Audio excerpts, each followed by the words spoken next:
सुरेश के दो बेटे थे, भीरू और धीरू।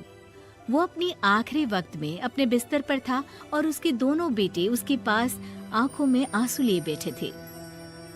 पिताजी, आप चिंता मत कीजिए, मैं और धीरू है ना, हम आपको कुछ नहीं होने देंगे। हाँ पिताजी, आप बस आराम कीजिए, डॉक्टर अभी आता ही होगा। मेरे बच्चों, मेरा अंतिम समय आ गया है। तुम दोनों मेरी बात ध्यान से सुनो। मैंने वकील से कहकर अपनी जायदाद तुम दोनों में आधी आधी बांट दी है। मेरे जाने के बाद तुम दोनों मिलकर रहना, एक दूसरे के सुख दुख में साथ देना। तुम्हारी माँ की भी यही इच्छा थी। जी पिताजी, आप जैसा कहेंगे हम वैसा ही करेंगे। जी पिताजी, आप जैसा कहेंगे हम वैसा ही करेंगे।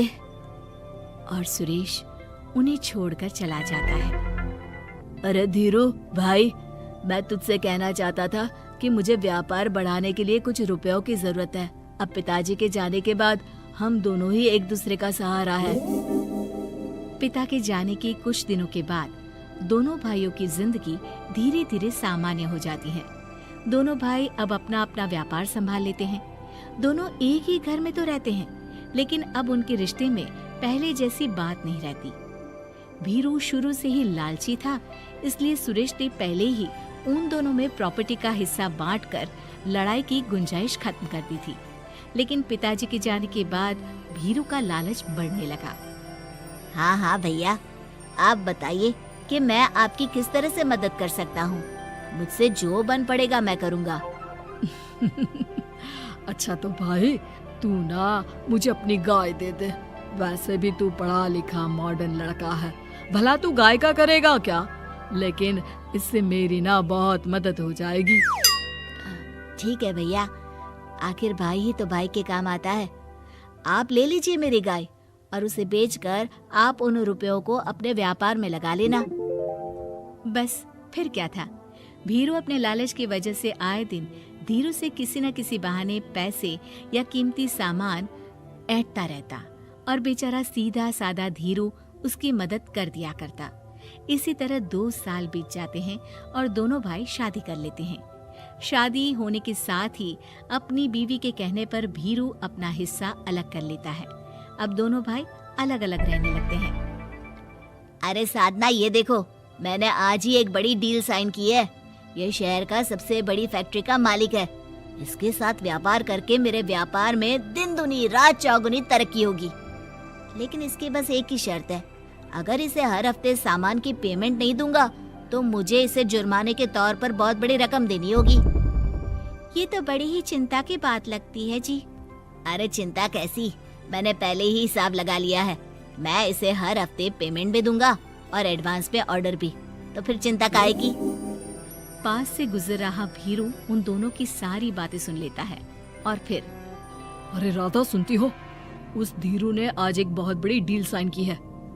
ये सुनकर ना मुझे बहुत बुरा लग रहा है। भीरू उसे सारी बात बताता है। तो ऐसे हाथ पे हाथ रख के गुस्सा करने से क्या होने वाला है?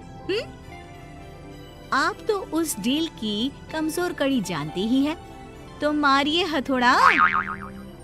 अगले दिन धीरू के घर में चोरी होती है और उसमें उसके वो रुपए भी चले जाते हैं जो धीरू डील के मुताबिक क्लाइंट को देने वाला था। फिर शर्त के हिसाब से धीरू को जुर्माने की रकम देने के लिए अपना घर गिरवी रखना पड़ता है और उसका व्यापार भी बंद हो जाता है। सुनिए जी, आप दिल छोटा मत कीजिए। आप कोई ऐसा बिजनेस कीजिए जिसे आप जल्दी से जमा सके और कम पैसों से भी शुरू कर सके। आप फल सब्जियों का व्यापार शुरू कीजिए। तुम ठीक कहती हो, मैं कल से ही मंडी जाकर सब जानकारी लेकर आता हूँ। उधर भीरू और राधा धीरू की बर्बादी की खुशियां मनाने में लग जाते हैं और इधर धीरू खूब मेहनत करके फिर से अपनी आर्थिक हालात पटरी पर ले आता है। लेकिन फिर एक दिन, अजी सुनती हो, तुम यहाँ पर उसके बर्बाद होने की गलत फहमी में खुश हुए जा रहे थे और तुम्हारे भाई का फल सब्जियों का व्यापार बड़ा अच्छा चल निकला है। मैं अभी बाजार में उसकी दुकान देख कर आ रही हूँ।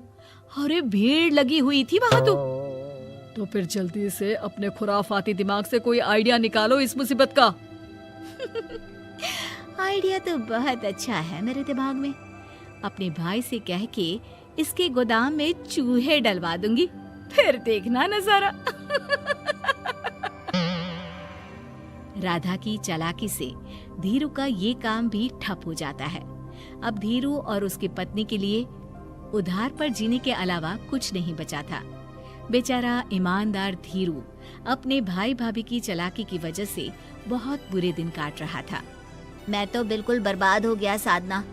पिताजी का दिया हुआ अच्छा खासा बिजनेस संभाल रहा था, लेकिन मेरी किस्मत ने मुझे यहाँ लाकर खड़ा कर दिया। अब तो खाने के भी लाले पड़ रहे हैं। कोई नौकरी भी इतनी आसानी से नहीं मिल रही। मुझे माफ कर दो, मेरे साथ रहकर तुम्हें भी ये दिन देखने पड़ रहे हैं। देखिए जी, आप दिल छोटा मत कीजिए। भगवान कोई ना कोई रास्ता जरूर खोल देगा हमारे लिए। और मेरे दिमाग में तो एक अच्छा आइडिया आ भी गया। मैं बचपन से ही अपनी दादी, नानी और माँ को एक खास तरह का अचार बनाती देखती आई हूँ। वो अचार जितना टेस्टी होता है उतना ही उसे बनाना मुश्किल भी, लेकिन एक बार बन जाने पर वो जल्दी खराब भी नहीं होता जी। वो अचार सिर्फ हमारे ही गांव में बनता था, जिसे खरीदने के लिए दूर दूर से लोग आते थे। मैं सोचती हूँ वही अचार बनाने का काम हम शुरू करें तो। मैं बनाया करूँगी और आप उसे मार्केट में बेच आया करना।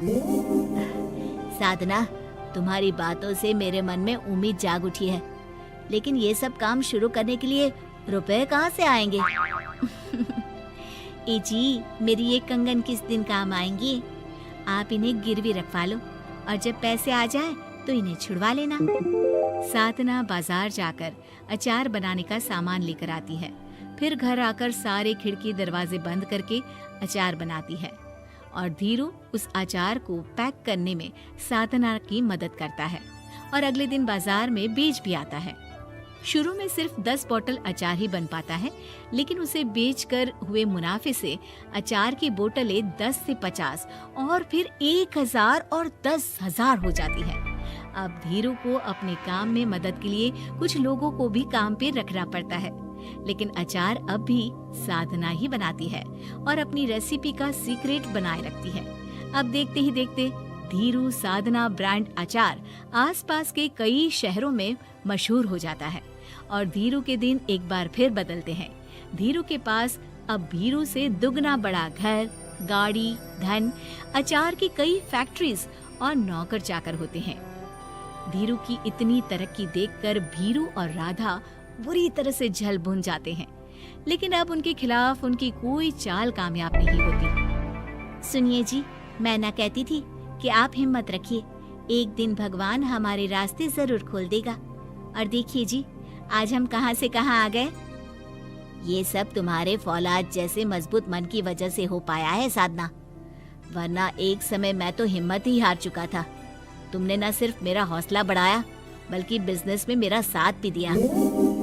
जहाँ एक तरफ धीरू और साधना अपनी मेहनत और हौसले से बहुत तरक्की कर चुके थे, वहीं दूसरी तरफ भीरू और राधा के लालच और धोखेबाजी की वजह से वो इनकम टैक्स वालों की नजरों में आ चुके थे। भीरू के एक घर पर इनकम टैक्स वालों का छापा पड़ता है और भीरू को काला धन जमा करने के आरोप में जेल